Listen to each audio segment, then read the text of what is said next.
Code talker. Haven't seen you eat a single thing since you got here. Let me guess. Photosynthesis? Oh? What makes you say that? Well, a long time ago, I knew someone with a similar ability. Well, you are correct. Most of my body is covered with parasites.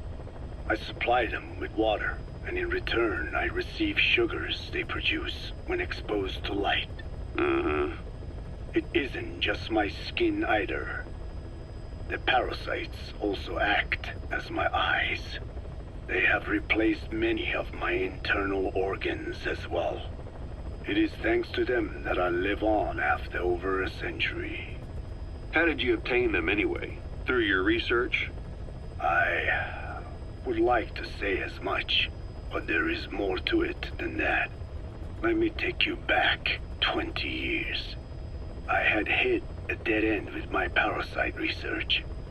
Then I was approached by a foundation. They said they had a sample of an unusual strain of parasite. Which foundation? Apparently, they had links to ARPA. But that is all I learned. I was somewhat ignorant of the ways of the world. Just being able to study it was enough for me. Yeah, I've heard that before. Go on. Half in doubt, I visited them to discover the body of an old man. Well, to be precise, his partial remains. A collection of parts, you could say. The man had died in an explosion. An old man, you say? His flesh had not decomposed. In fact, the tissue's cells were still metabolizing. The parasite had infected, or should I say assimilated with, the tissues, and was keeping them alive. I became obsessed with studying the body parts, foregoing food and even sleep. Every day was filled with new discoveries.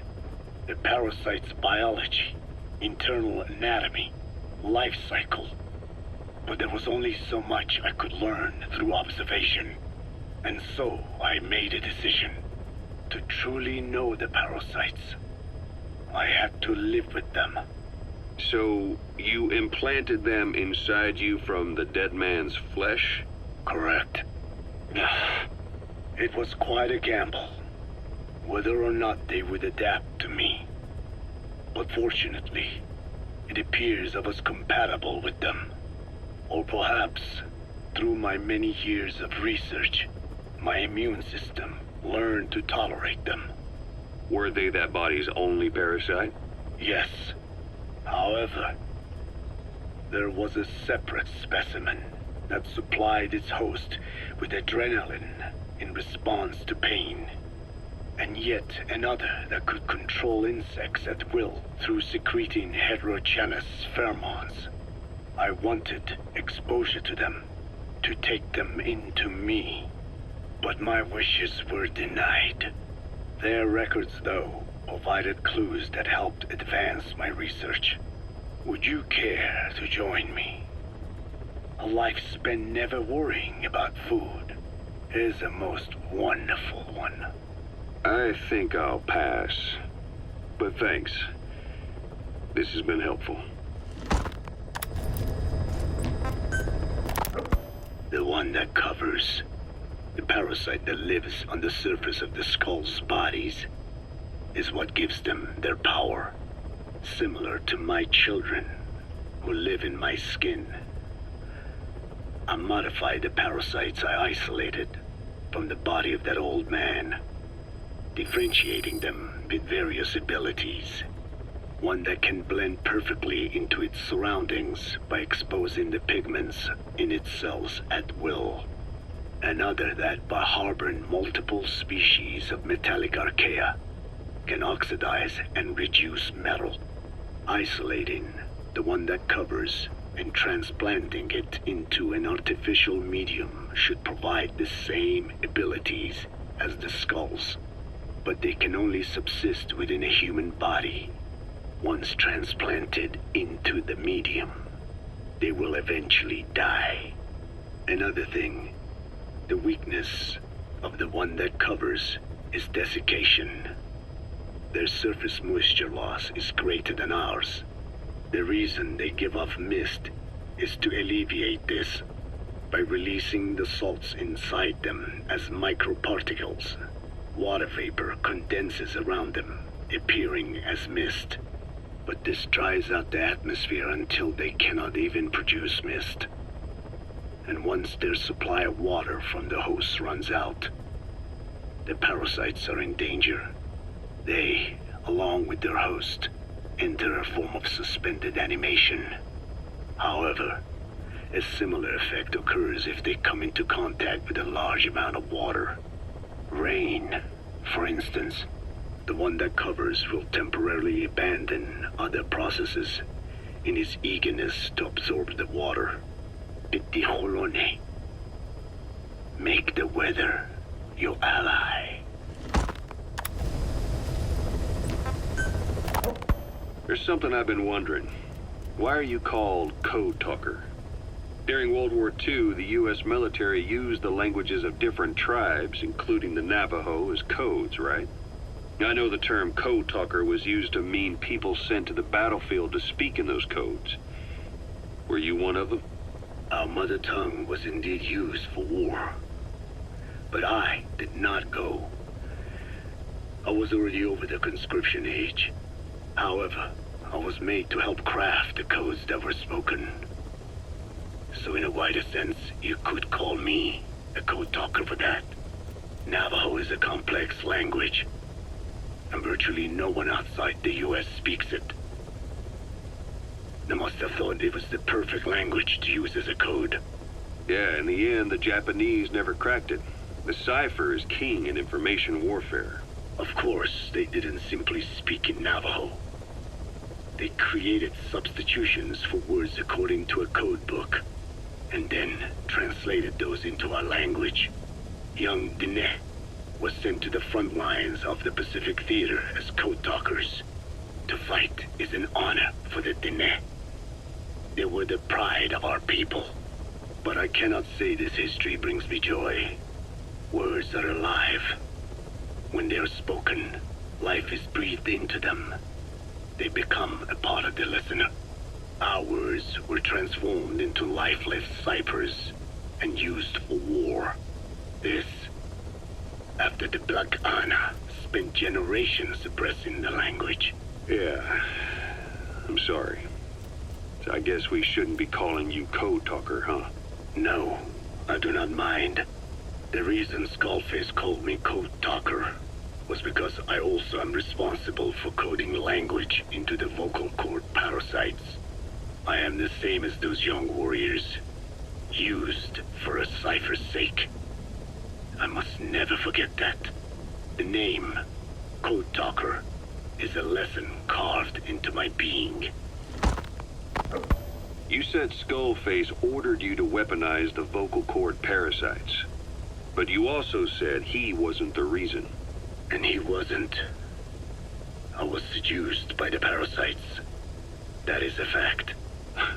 How? You mean from your curiosity as a scientist? That I cannot deny. But there is more to it. The story goes back to the 19th century, to my earliest memory. One day, a man from the government visited our Hogan, our home. I cried as he yanked me from my mother's arms and took me away to an Indian boarding school. From that day forward, I became George. This was the name my teacher gave me. I was forced to give up my Dene name, forbidden from speaking anything but English. If we dared utter a word of filthy Navajo, the teacher made us eat a bar of soap. Yeah, that was the U.S. government's education policy for Native Americans. To erase our words was like erasing our people. Their education was tantamount to ethnic cleansing. Over time, the overt persecution of our language stopped, but to this day, it continues to be eaten away by the lingua franca, that is English. Many of the Dene outside the reservations can speak nothing else, and it isn't just our language. Across the world, minority languages are being destroyed by dominant languages. Many are on the verge of extinction. Enter the vocal cord parasites. Yes, I began thinking that minority languages needed some sort of deterrent against dominant languages. In order that their peoples and cultures would survive. It was then that I came across literature at the foundation claiming that man acquired language thanks to a type of parasite, one that distinguishes between languages as a precursor to reproduction. If I could just resurrect it, make it more pathogenic, I would have my deterrent against English. But I failed to hide that aim from Skullface. He noticed.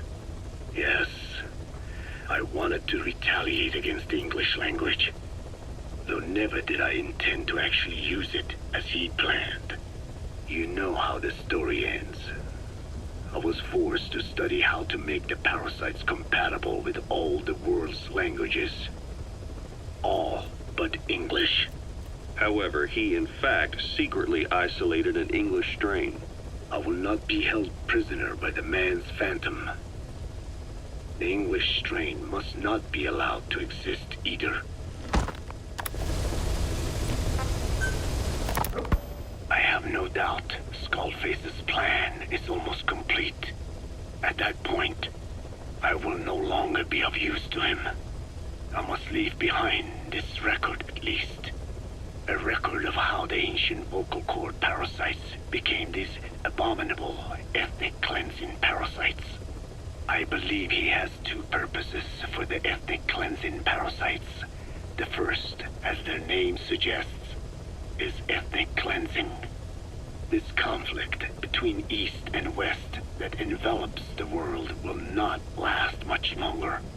Once the Cold War ends, and the weight of America and the Soviet Union is lifted away, the ethnic conflicts they kept suppressed will all rise to the surface. It is not difficult to imagine that the radical sides will begin cleansing their adversaries. But what if an ethnic cleansing parasite matching the language of the aggressors were to be unleashed? The aggressors would be washed off the earth. At the very least, the idea that retaliation could eradicate your people would prove a powerful deterrent. The second purpose is the Englishization of the world. To cipher the organization, this is probably their main use. Man thinks in words, or rather, words are man's very means of thinking. If you erase a word representing some concept, the concept itself disappears from the world. Nishone means beautiful in Navajo, but the image that comes to mind when we say Nishone differs from the Blagana's beautiful. An azure sky, a rolling landscape, lush greenery. The meaning we place in Nishone has its roots in Dene culture. If we lose the word Nishone, the images of our beautiful homeland would be washed away into oblivion along with it, just as Orwell indicated years ago. Cipher, being based in America, is pushing Englishization for this very reason.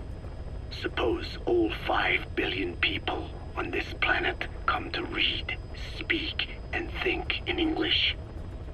Their wills could also be streamlined under English. Cipher's control would be all the easier. Economic governance would progress in leaps and bounds.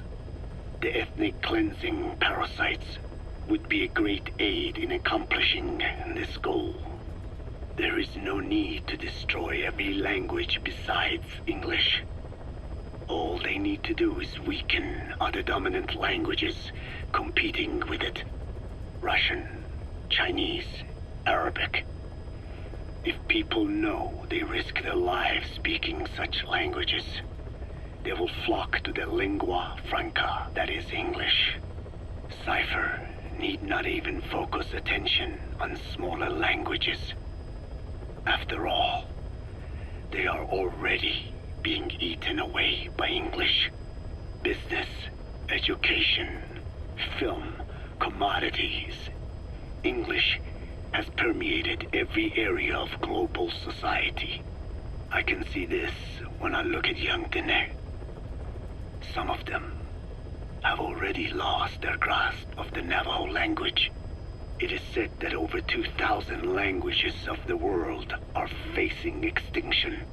This very moment, cultural concepts and forms of expression are disappearing forever. The spread of electronic networks gives greater meaning to Englishization. Networks have no national borders. By basing them on a single language, they can penetrate deeper into and between people. That basic point of unity provides the ideal environment for someone who aims to control people's wills. But how does this differ from building the Tower of Babel? The ethnic cleansing parasites attempt to rob man of his words. Such irony. It was the vocal cord parasites that gave words to him in the first place. Ancient man had no language. Unable to produce complex sounds due to the structure of the throat, he could communicate only through simple vocalizations and gestures. Then the vocal cord parasites infected his larynx.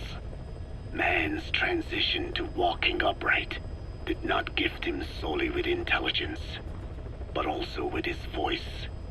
At the time, the vocal cord parasites never harmed man. They merely took a small measure of nourishment. In fact, you could call it a symbiotic relationship. Some animal species use particular vocalization patterns to attract a female and reproduce. Songbirds, certain insects, and also the vocal cord parasites. The difference is that the parasites themselves did not produce sounds. Rather, they had their hosts, man, do it for them. Once secure on the human host vocal cords, a male vocal cord parasite caused the host to produce a certain sound pattern, something like a warble of a bird. Meanwhile, females parasitizing other host pharynxes need only wait. Upon hearing the sound pattern of an attractive mate, they would manipulate their hosts into making contact with the person it came from. The female traveled through his host's saliva to the other host vocal cords, where the male was waiting and the pair copulated. We can only imagine how the female manipulated his host, but it was probably through smell. Smells traveled directly to the limbic system via the olfactory cilia in the nasal cavity. Volatile compounds released by the female would stimulate the limbic system, which controls instincts, making the host feel amorous. This kind of sexual selection naturally led to competition between the male parasites. Males that had their hosts produce sounds perceived by females as more attractive succeeded in copulating and producing offspring. Evolutionary traits caused by sexual selection are curious. The peacock's feathers, the mannequin's dance, the firefly's luminescence pattern. Even with courtship behaviors that are not advantageous to survival, those individuals that excel in them produce offspring, and it escalates with each generation. The same was true of the vocal cord parasites. Courtship vocalization rhythms and intonations became more sophisticated, and in order for man to produce such sounds, they had to alter his vocal organs. By lowering the position of the larynx and developing resonating chambers, they enabled more complex pronunciations. But that was not all. The vocal cord parasites activated a transcription factor that would later control man's language ability. A protein that, due to its appearance, is called forkhead box protein P2, or FOXP2. Activating this transcription factor led to the development of brain function capable of creating sophisticated frequency changes. This was the pinnacle of the vocal cord parasite's prosperity. However, this sophisticated pronunciation control was too useful for man to ignore. Once human sexual activity ceased to be only seasonal, and having lost pigment-based sexual characteristics, distinctive vocalizations became the most effective means for humans to attract mates as well. Combined with logic pathways hardwired into the brain, or universal grammar, it was not long before advanced communication was possible. This was the birth of language. Luckily for man, it was around this time that a particular retrovirus was circulating. While not lethal, it infected not only man, but the vocal cord parasites as well. It is presumed that this virus removed part of the parasite's DNA and reverse transcribed it into man's reproductive cells. It was a vector. Among the genes it transcribed were the ones responsible for the production of language. The vocal cord parasite's vocalization genes were written into the human genome. The parasites were no longer of any use to man now. Man could use his voice as he pleased, when he pleased, hindering the parasite's courtship vocalizations. Having lost their opportunity to reproduce, the parasites died out, leaving behind only the transcribed genes. The vocal cord parasites were once in symbiosis with man. Its genes even became a part of his. Humans and parasites are extremely close. As such, it will be extremely difficult for man's immune system to eliminate the vocal cord parasites. Even cutting them out will be no simple matter, which is exactly why these ethnic cleansing parasites are such a formidable weapon. The rise of the vocal cord parasites goes back approximately 300 million years to the Permian period. At that time, they were not even parasites, but predatory autotrophs. They are believed to have been the common ancestor to the Pentastomida and the Cyclops genus of copepods. However, Earth's environment underwent a violent change at the end of the Permian period. The cause is unclear, but evidence suggests that over 90% of the Earth's organisms at that time died out. The most pronounced threat to the proto-parasites was the severe reduction in oxygen concentration. The result was cladogenesis, a splitting that gave birth to a new strain that could parasitize other organisms' respiratory apparatus. This survival tactic helped lower their oxygen consumption, and inhabiting the throat kept them securely in contact with inhaled air. The best survivors were those that parasitized the reptiles that flourished at the time. Entering the Triassic period, the reptiles evolved into dinosaurs, and the proto-parasites shared in their success.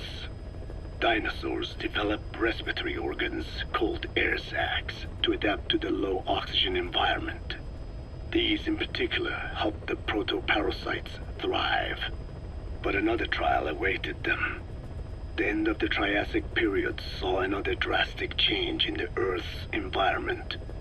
For most parasites, the male and female take the same host. Many are, in fact, hermaphrodites. Originally, the vocal cord parasites were as well. But for any strain to ride out a severe environmental change, it must secure a steady pool of genetic diversity. Another split. Now the newest strain procreated with mates found in other hosts, and in order to increase its encounters with those mates, the new strain utilized the voice of its host.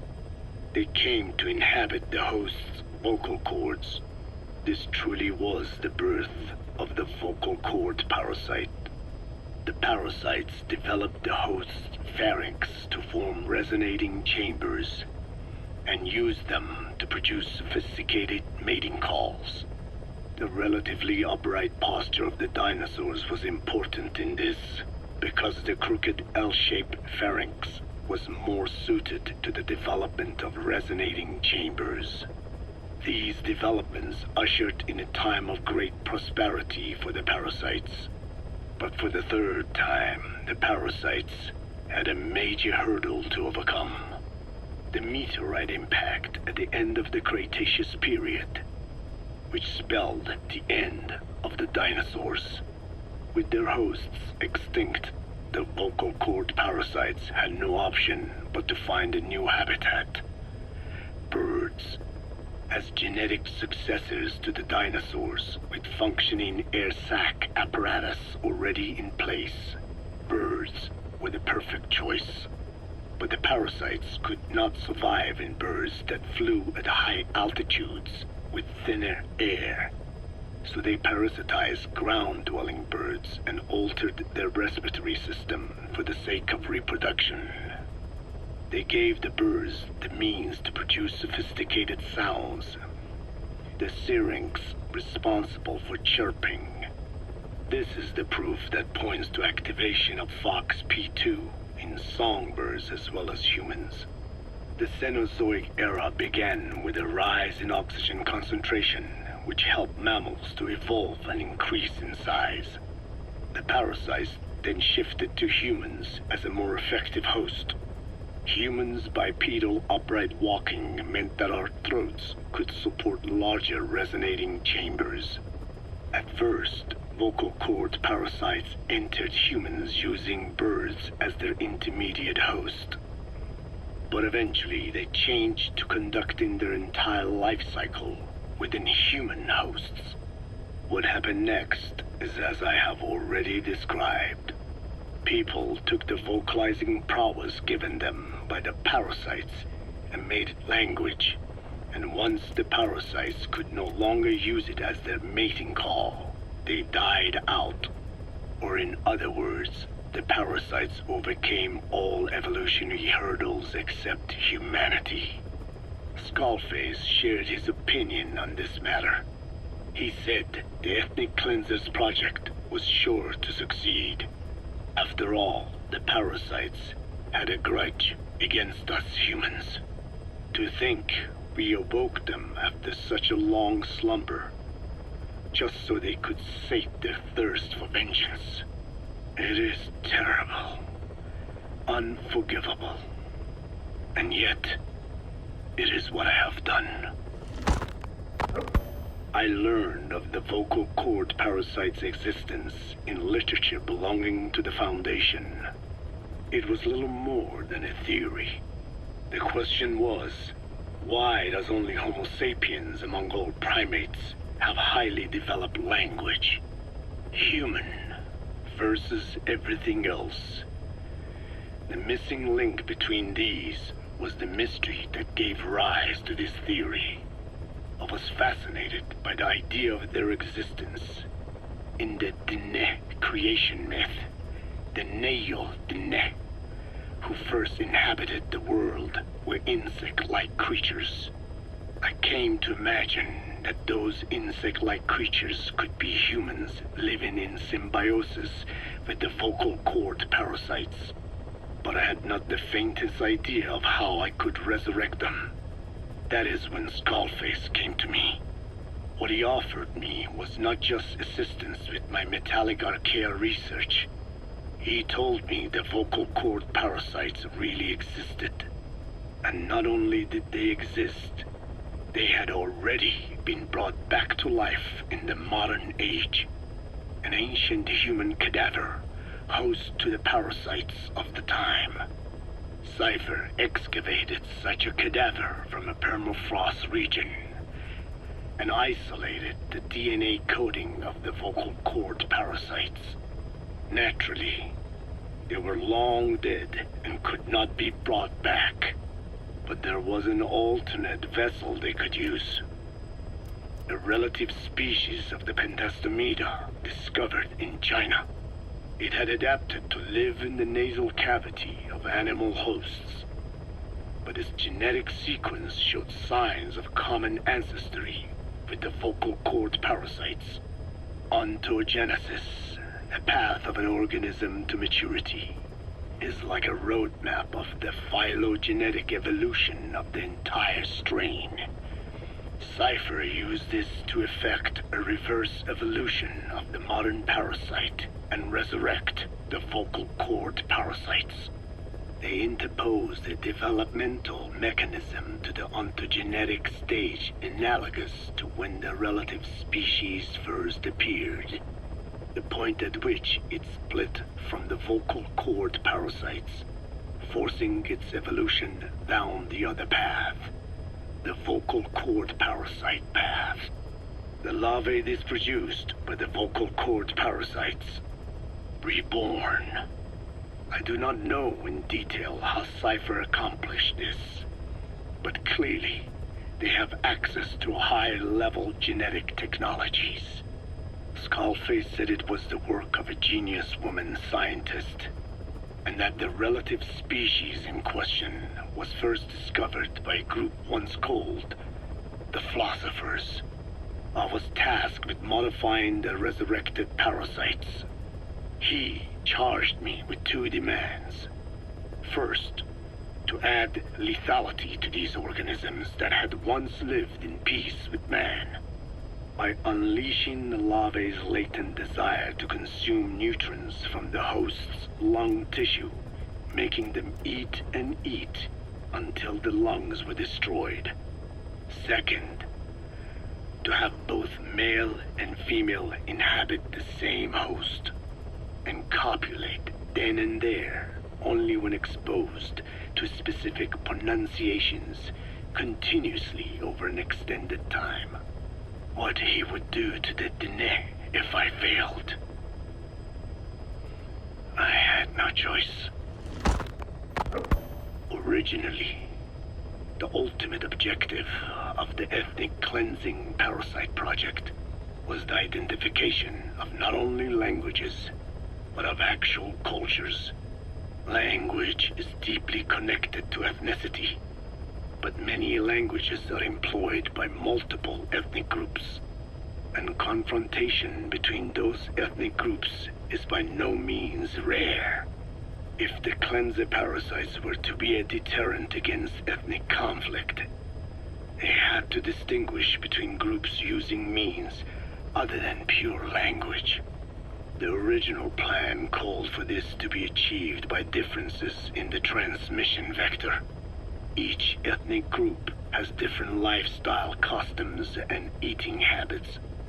For instance, parasites living in shallow water and taken in through the skin could be used to target rice farming groups, or parasites using cows as their intermediate host would be ineffective against cultures that abstain from eating beef. But that is a lofty goal indeed. The current parasites mainly rely on droplet transmission. It would take extensive time to alter the transmission route. I eventually learned that the Ethnic Cleansers project had been shut down. It was Skullface who put it back into operation. But despite that, he told me to forget about the transmission route and just focus on language identification. I do not know why. I understand that the Chinese philosophers who discovered the relative species of parasite originally planned to develop a phonogrammic alexia parasite. The left temporoparietal region is home to the part of the brain that identifies the phonetic symbols of the English language. They wished to create a strain that would parasitize that region and suppress its literacy functions. The brain area responsible for identifying the logographs of Chinese, meanwhile, is in the left middle frontal gyrus, meaning that even if native speakers of Chinese were infected with the parasite, their literacy would be unaffected.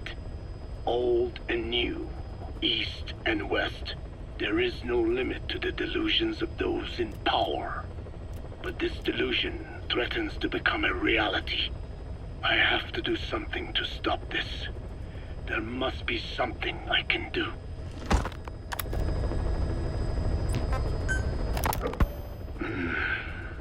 It appears I was looking at things wrong. What do you mean? All of you. Until now, I had thought of your organization, Diamond Dogs, as a superorganism. You'll have to explain that one. The term refers to a unit of eusocial insects like ants or bees. While made up of many individuals, they behave as though they are one organism, with the queen as their nerve center. The close ties you share here reminded me of that. Well, the boss's efforts do pull us all together. I was not finished. I'm speaking in terms of homogeneity. You come from all walks of life, do you not? Many races and tongues, talents and pasts, complementing each other, influencing each other, making Diamond Dogs the unique group that it is. Of course. We have no use for mindless drones around here. Is that so? Then perhaps an organization like yours is a truer superorganism than the ants and bees. Meaning? Most organisms adapt to their environment by coexisting with other species. Take the cow, for instance. Its rumen, the first stomach, contains an incredible number of bacteria, which digest the food it has consumed. Without their help, the cow could not break down the fiber in grasses. The cow has to outsource its means of survival to them. You don't say. Man is the same. Some 100 trillion bacteria live inside the human intestines. Without the bacteria, they could not function properly. And it does not stop there.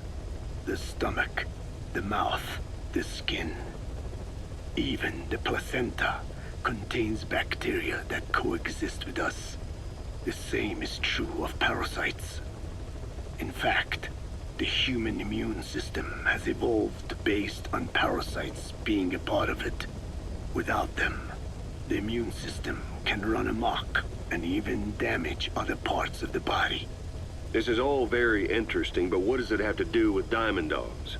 A harmonious superorganism is made up not of a group of homogeneous individuals, but of diverse individuals that complement each other.